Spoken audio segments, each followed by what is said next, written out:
It's weekly download time. It's weekly download time. It's weekly download time. It's weekly download time. It's weekly download time. And now we're going to learn some stuff. Cause it's download time. It's weekly download time. It's weekly download time. It's weekly download time. It's weekly download time. And now we're going to learn some stuff. Cause it's download time. It's weekly download time. It's weekly download time. It's weekly download time. It's weekly download time. And now we're going to learn some stuff. Yeah. All right. It is weekly download time. This is part 2 of my series on movement.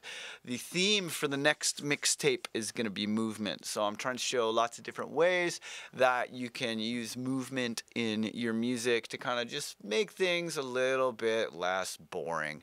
Repetition in terms of groove is really nice, but sometimes when you're listening to the exact same kick drum again and again and again, and the exact same hi-hat again and again and again, it can be a little bit too repetitive, you know? So today I want to show you some things that you can do to make your drum beats less repetitive. So what I did was I went into, before this lesson started here, I went into my Ill Gates 2018 sample library, which I've made for everybody. This is available in the dojo. If you are a dojo member, definitely go get it. I'll show you where it is. You go to myproduserdj.club, you go to library, and then you go to the project vault, okay? The project vault right here. And when you go into the project vault, if you scroll down, you will see that there is the Ill Gates sample library. And if you go there, you can download all of these different folders. It's like a 5 gig library. I'm still adding to it, but it's currently at 5 gigabytes, and it's got all of the sounds that you need. Pretty much every sound category that you would want folders of. Some sounds you're going to want to make yourself each time, but some sounds you want to have in a folder. So anything that you'd want a folder of is there. Okay, so what I did was I very quickly made some 128s on the fly. Right, we're making 128s on the fly now. See the last weekly download for more details. But I made some 128s on the fly, and I put them in a drum rack here, and then I put Ableton Live 10's fancy new drum bus plugin on there because it just makes your beats sound super dope right away. It really gives them the grit and punch that they need. All right, so now we've got 128s here. There's this one, which is like shakers. This one is also shakers. This is closed hats. This is open hats. This is claps. This is snare drum. This is kick. And this is kick again. And these are all 128s where you have 128 slots in the sampler, and they're all split by key. So if you just hit one of them, you can go to the transpose and change your kicks with the knob. Very, very useful. So let's find a nice kick. Oh, that's a good one. Okay.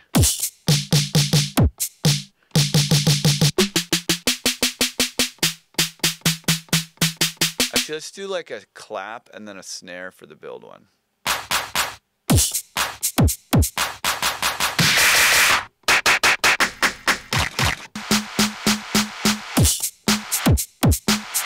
a pretty cool clap.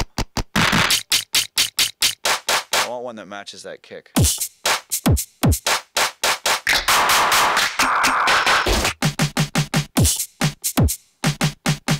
Yeah, I want it to be nice and percussive.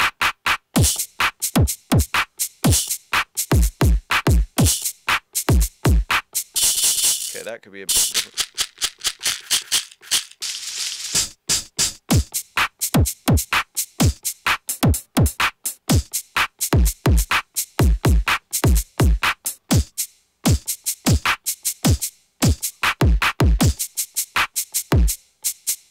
Yeah, okay, I'm gonna change this one. I want like a soft kick for this channel. Ooh.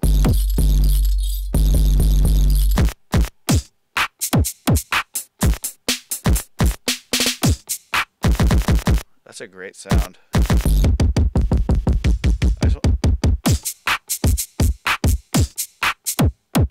Okay. Let's find a hat that's...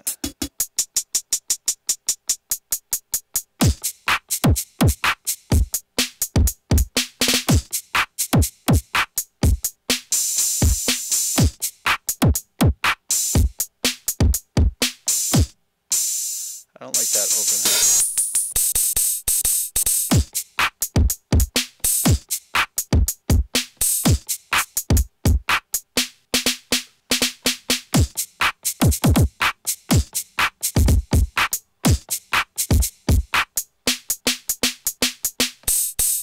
Oh, weird, that's doing some funky thing. Why is that on loop? Okay, select all. Oh, it seems like some of these have automatically gone to loop, which is odd. So I'm just selecting them all, putting them to off of loop. Some kind of funky live 10 business there. Okay, cool, so we're ready to begin. Oh, let's take those all off of that. Oh, look at that. Yeah, if you're ever in a 128 and you want to automatically select which sample is playing, click this little arrow and then you can see it calling up.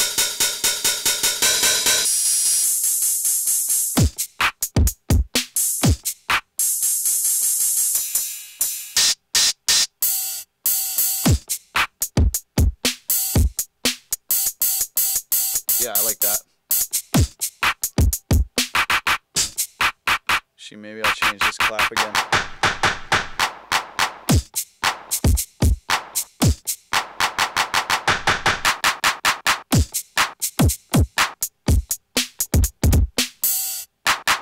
Yeah, I think I'm going to switch those two around.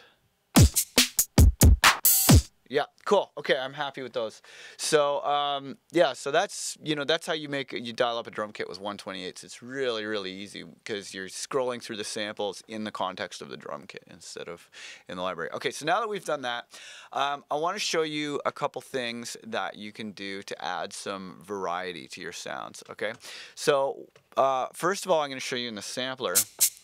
Right, there's a couple really cool parameters here. If you go into the filter/global tab, right, there's a couple really cool things here. One of them is panning is randomized, and that's this parameter right here. If you turn that up just a little, it'll give a tiny bit of stereo movement to your drums, and it just really opens up like a hi-hat. You don't want to put too much or it'll kind of ruin the mono compatibility, but a little tiny bit of randomness goes a long way when it comes to this.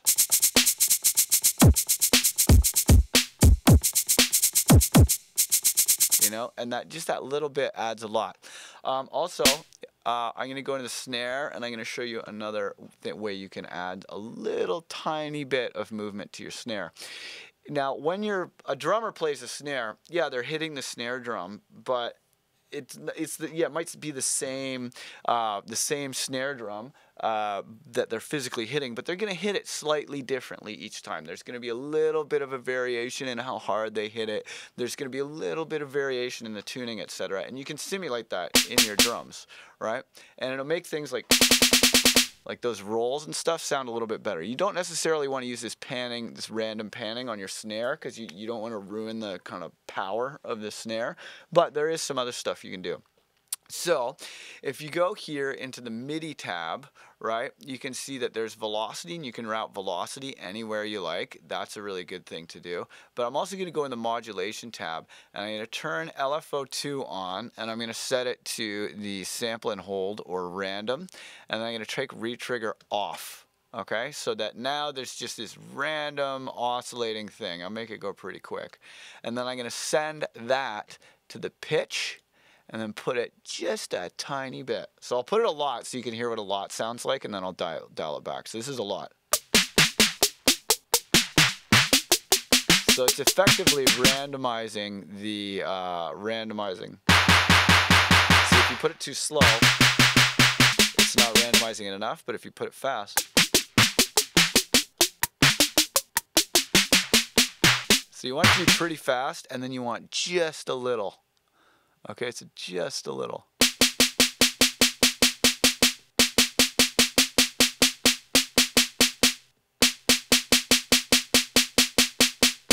You could also have it be to the width. Oh wait, actually, what is that? Let's see. Oh, that's only never mind. Don't worry about the width. But yeah, you can set it to a little bit to the pitch. A little bit to the to the filter can be good too if you have a filter on. Oops. A little bit to the filter can be good.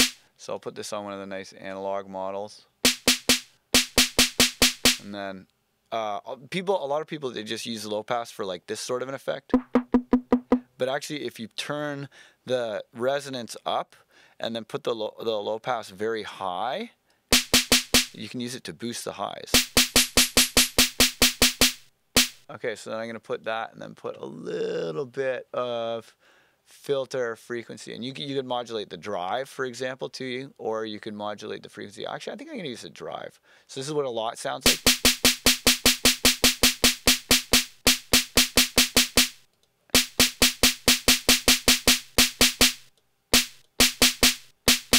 Well, I'm not hearing that moving that much. I'll put it to the filter frequency.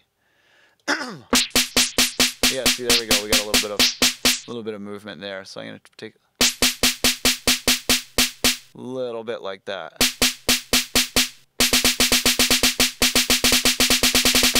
And you can hear it because you don't want it to be moving a lot. You just want to make the drum hit slightly different each time.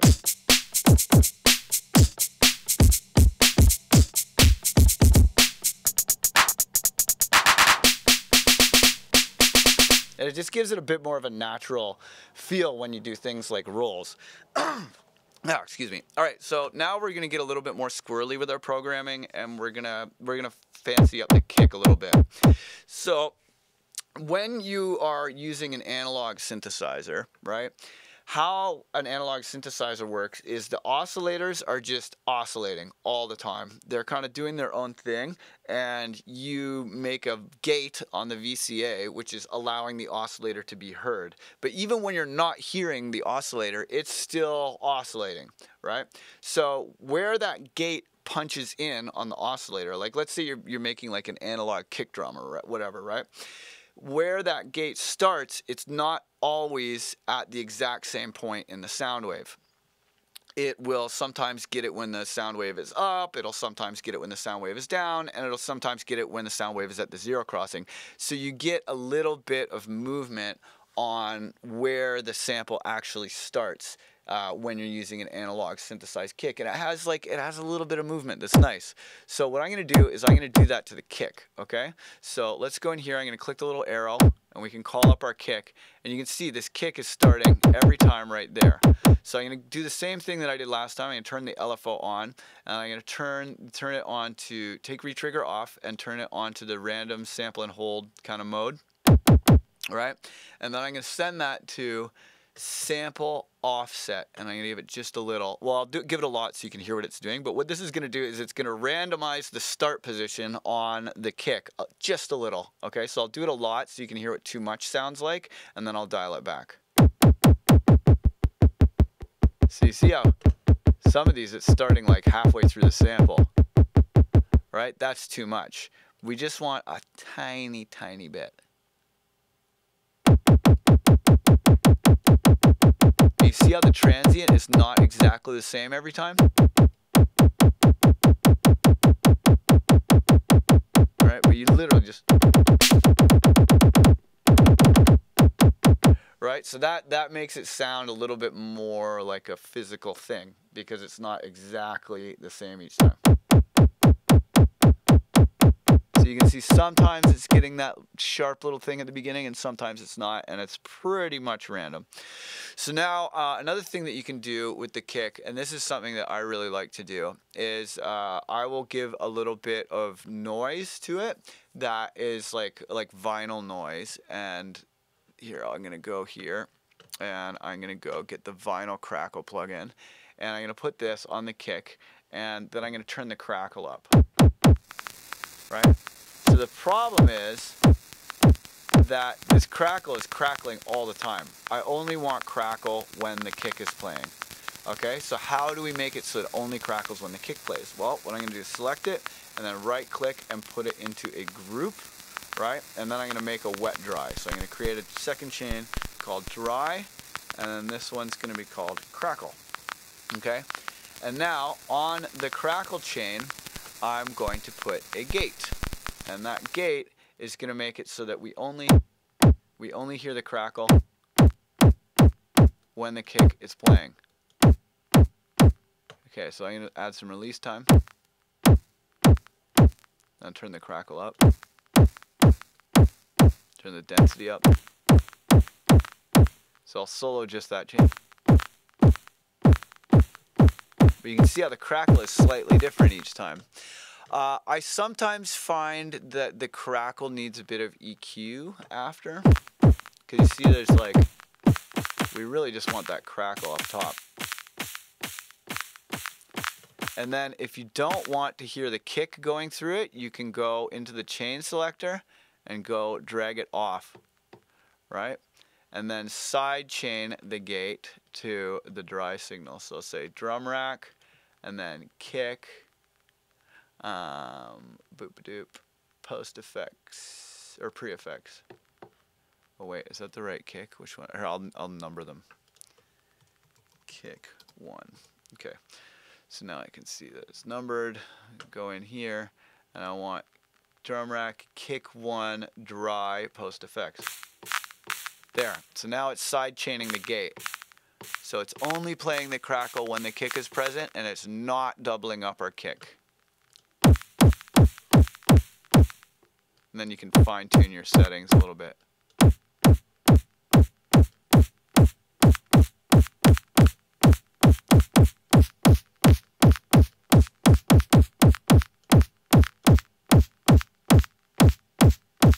But you see how you get that nice, and it's a stereo crackle too, so you get a little bit of stereo image, and then a little bit of like dirtiness.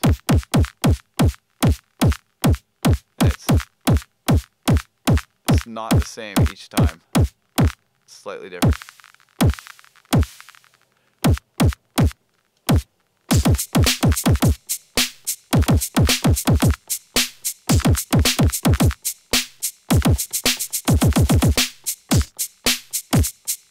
Right? So that adds a little bit of slightly different crackle and slightly different variation to the noise.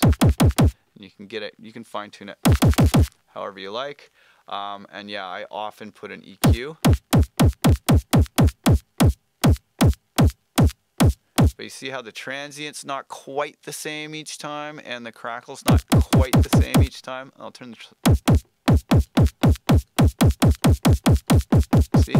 the sample offset up, makes the transient more different each time. It's a bit too much.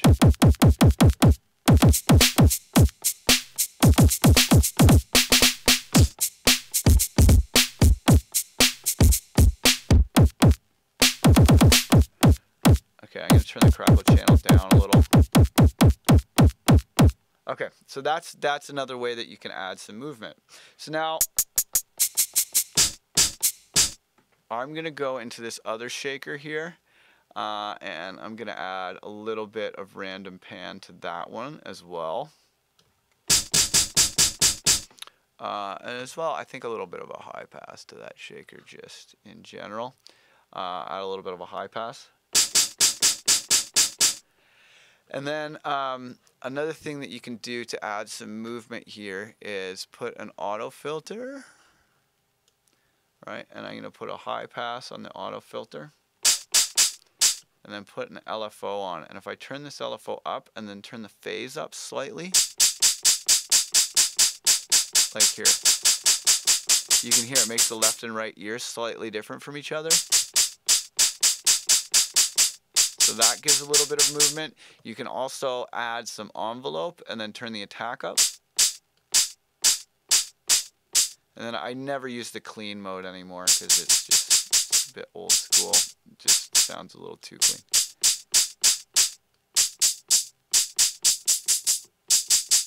There we go. So that's giving a bit of movement to that one.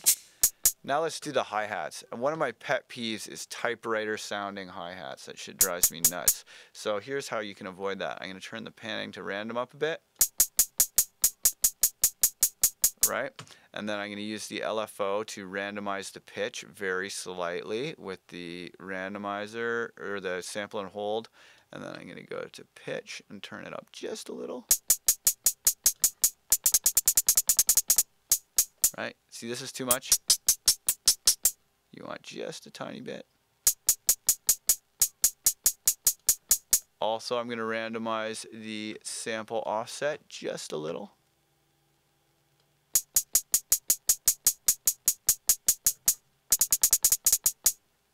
Maybe a little more. Hi-hat. Some sounds are like the sample offset trick a little better than others. This hi-hat seems to be liking the sample offset trick. Okay. Yeah, that little bit of movement really goes a long way. And now I'm going to show you a couple other things that you can do. Okay, so we're going to get into some MIDI effects, and then I'm going to show you some max MIDI effects that are really cool for this. So first what we're going to use is I'm going to show you the random. So if you take random and you turn the chance up to 100%, it's going to choose between one of 12 or any of 12 notes each time you press it. So because it's a 128, we're going to get a different hi-hat each time.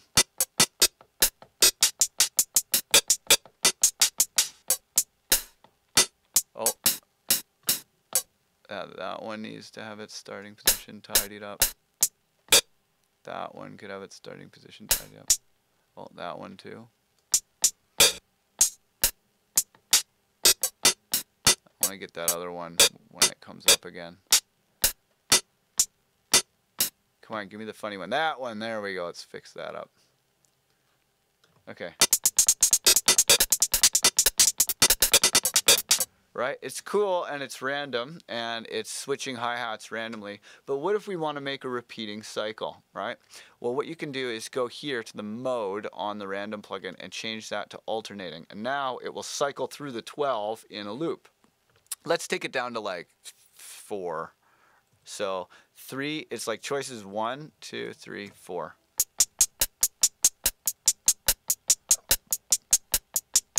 Now we have an alternating pattern.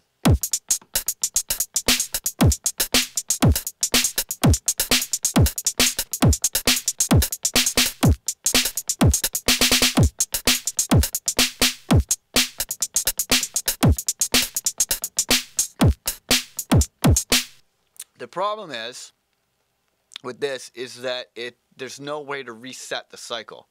It's just going to pick up wherever you left off, and sometimes you want to have that cycle reset. Okay, this is where one of the coolest Max for Live devices ever comes in. Okay, and that device is the counter. Now, the counter is made by these guys called Hermit Lobby, who are very, very cool. They are from Belgium, I believe. If you go herrmutt.com, these guys, weird. Okay, so herrmutt Lobby. Hermit Lobby counter. Yeah, here we go. So these guys, Hermit Lobby, they're crazy finger drummers from Belgium. They're really, really cool. And they made this device called the counter, but they're currently updating the device. And on the webpage, it says, here's the counter, and then there's no link. It fucking sucks. And if you go to maxforlive.com, you can get an old version of the counter. Max for Live is where you get all the good Max devices. But if I go here and I go to counter, all right, there's number 2.5, but this is like an old school version of it. And then the new one, like if you go into Hermit, by Hermit, yeah, if you go to Hermit, there's a new version here, counter version 357, okay? And when you go to get it, it just takes you to this dead page. It's really annoying, but it was free, so I'm gonna include this. I'm gonna include it in the download for this week's weekly download. I don't think they'll be mad. they probably won't. I asked them, but they just haven't got back to me yet. So I'm going to include it in this weekly download. But the counter is really cool. The counter gets around that problem where the randomness doesn't cycle properly. So I will show you how that works. Okay, so what we're going to do is we're going to take a counter and we're going to go put it into our drum rack. So I'm going to go counter and max MIDI effect, and I'm going to take the counter and I'm going to put the counter on the shaker here, and then, here, I'll put it in on the shakers. There we go. So now on the shakers here, you have to tell the counter what to do. So right now it's doing nothing, it just mutes the MIDI, right? That's not what we want. We don't want muted MIDI. So you have to tell it what to do. So you got to MIDI learn it to the note that you're going to play. So if I hit learn and then trigger it, now this is telling it what to do upon receiving that note. So I want to make a cycle of 4. Right? So now you can see it cycling, and then if I pick rack row, I use this now to pick inside the 128.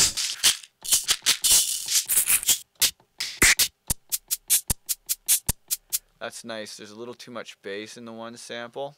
So I'm going to just use the filter here to create a high pass.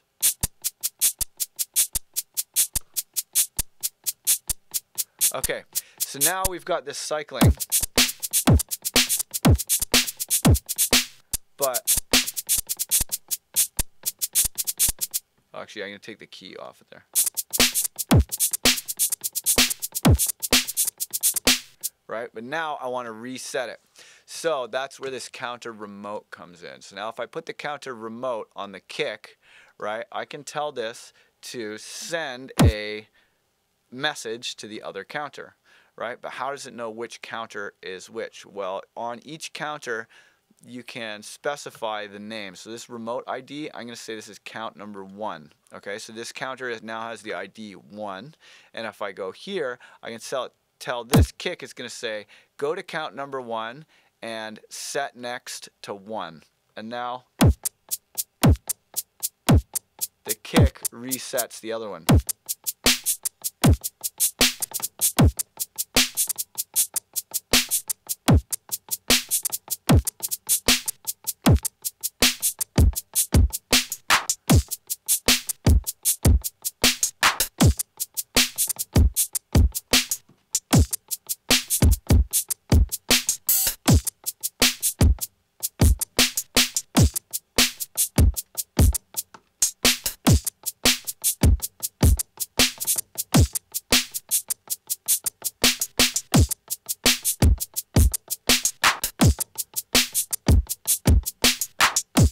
And you see how like those beats, they come out really kind of natural sounding because there's all these different kinds of little tiny movements in the drums that are making things cycle and making things move around. So I'm going to do one more thing here where that is going to be a little kind of crazier. I'm going to go take a bunch of toms and stuff, and I'm going to make a cycling fill so that you can really hear kind of what the counter is doing a bit more and really appreciate how cool it actually is. So I'm going to go make a 128 here. So I'm just taking a sampler, just normal sampler, maybe turn the release time up, but that's it. And then I'm going to go into my sample folders, and I'm going to go into the potatoes section, and I want to get some toms. So I'm going to take this acoustic toms, and then I'm going to take some of these electronic toms, and I'm going to put them in here, and then I'm going to duplicate a few times so that I can make sure that I have more than 128 samples. And then if I select them all, right click, distribute ranges equally, now I have a 128. It's that easy. You can just make 128s on the fly. Okay, so what I'm going to do now is I'm going to go to my max devices, and I'm going to get the counter out, and I'm going to take another counter and I'm going to put it in front of the toms. Okay, and now this counter, I'm going to MIDI learn it to the note that comes in. Whoa, oh, it's doing that weird thing where let's do that. Okay, so now I'm going to set it to, I guess, 3 steps. And I'm going to set this to MIDI. This is going to be counter 2. And the kick here, I'm going to duplicate the remote. And then this one is going to go to counter 2. And that's going to set counter 2 to 1.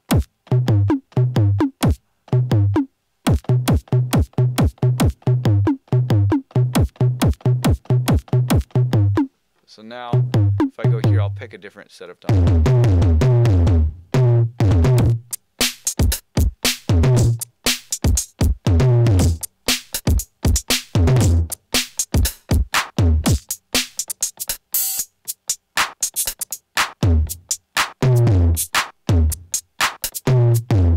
So you can see these cycles. Here, I'll make this a really long cycle so that you can hear it resetting. Here, let's find a different note.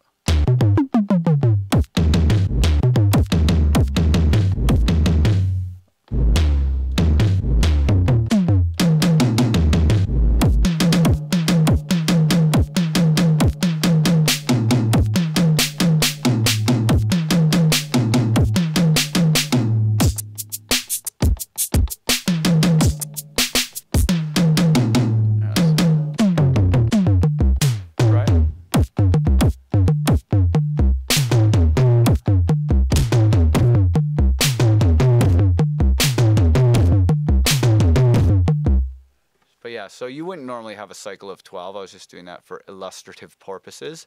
But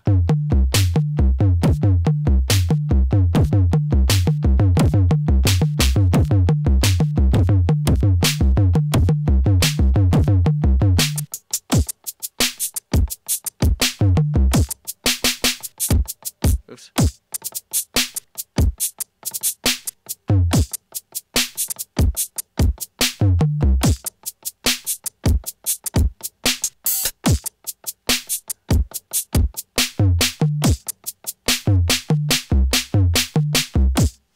Right? So yeah, you can really see there's a lot of possibilities, especially when you start getting like little blips and bloops in there. It sounds really good when you have cycling blips.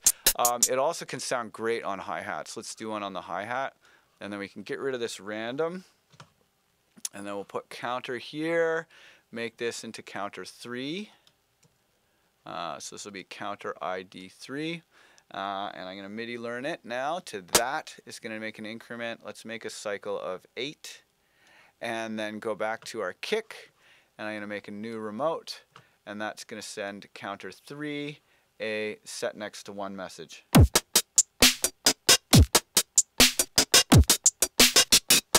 Now, here I'm going to pick our hi-hat.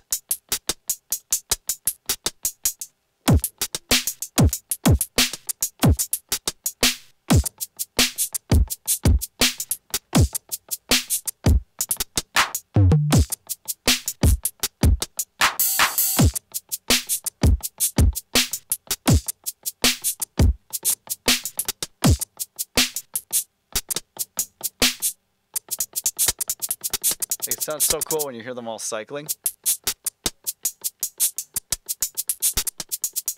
Like, imagine trying to play that.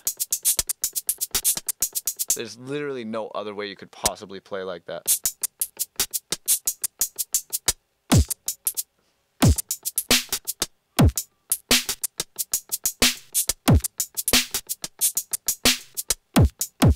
But it resets every time the kick plays.